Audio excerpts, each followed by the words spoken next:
Hi, I'm Lauren Buzzeo, Tasting Director at Wine Enthusiast, and we're here today at Mulderbosch Vineyards in Stellenbosch to taste 3 of their favorite selections.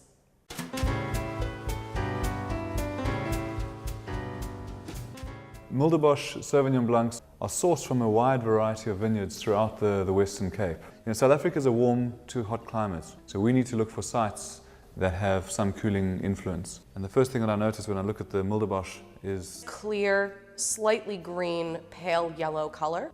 The aromas are very bright and fresh. it displays very typical Sauvignon Blanc characteristics. But it certainly veers towards the more tropical and ripe fruit spectrum. There's some lovely floral characters. I love the palate of this wine, it's just so rich. There's a nice texture to the wine and a nice weight to the mid-palate, but there's a beautiful streak of minerality that really lifts it. It's really luscious, it's got a very juicy core. A little bit of pineapple acidity. And then a little deeper into the glass, I'm picking up some beautiful ripe green fig characters, which are very typical of Sauvignon Blanc. Although it definitely veers towards a more New World style, really accessible to any palate type. I'm getting some lovely citrus flavors coming through. It's almost like a grapefruit rind. There could be a little bit of Granny Smith in there. The finish on this wine is persistent and is very long. That leaves you ready to drink more quite easily. There's some very obvious food pairing. From salads to seafood, Freshly caught lionfish. it's so easy and versatile, I think it would be perfect for just about anything.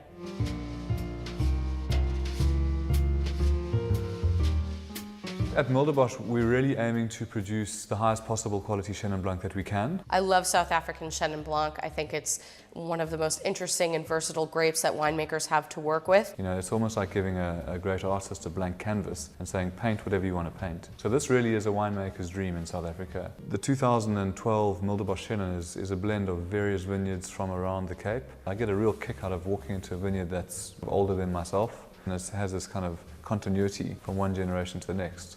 From a stylistic point of view, we don't want this to be a heavily wooded wine. I would say above all, what we're trying to achieve is producing a Chenin Blanc that has all of these things, richness, complexity, depth, but ultimately is fresh and eminently drinkable.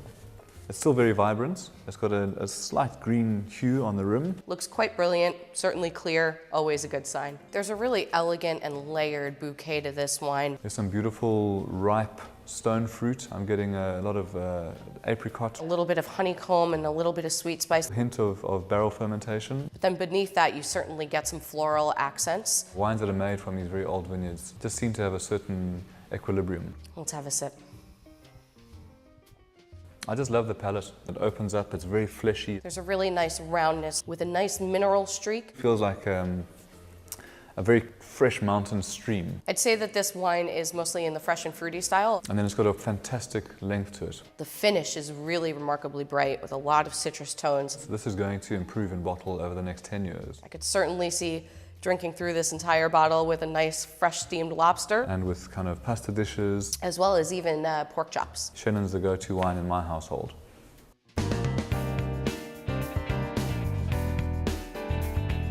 Everything about this wine is about all of the tastes and all of the flavors and all of the balance that's created from where we source the grapes and where the vineyards are. You want to be able to drink as much as possible of any rosé, and for that you need lower alcohols. The perfect go-to wine for those warm weather months. So we harvest it a little bit earlier and we go straight to press. Treat it really like we would treat a Sauvignon Blanc in order to capture as much freshness and all of those beautiful Cabernet Sauvignon aromas, and of course the color. The color itself is quite stunning and something to behold. We're looking for delicate, lightly colored grapes in the vineyard. It's a deep salmon, almost light berry color. The aromas on the wine are very floral, very fruity. You get a lot of strawberry, bright cherry, red fruit flavors, a little bit of watermelon notes as well. And it's really fresh. There's really a lot of bright fruit characteristics on the palate of this wine. Tart small cherry, red plum, strawberry. Just beautifully balanced. Coming from the Cabernet Sauvignon, you get a little bit more texture than some people might be used to in a rosé. It's got lovely acidity, and it's just got a nice length to it too. With a clean finish that leaves your mouth watering and ready for more. You promise yourself you're going to just have a glass, and then the next minute you know you've drunk a whole bottle. Fine foods, cheeses, fruits, this would pretty much pair with anything. Never thought I would say this, but I actually absolutely love making rosé.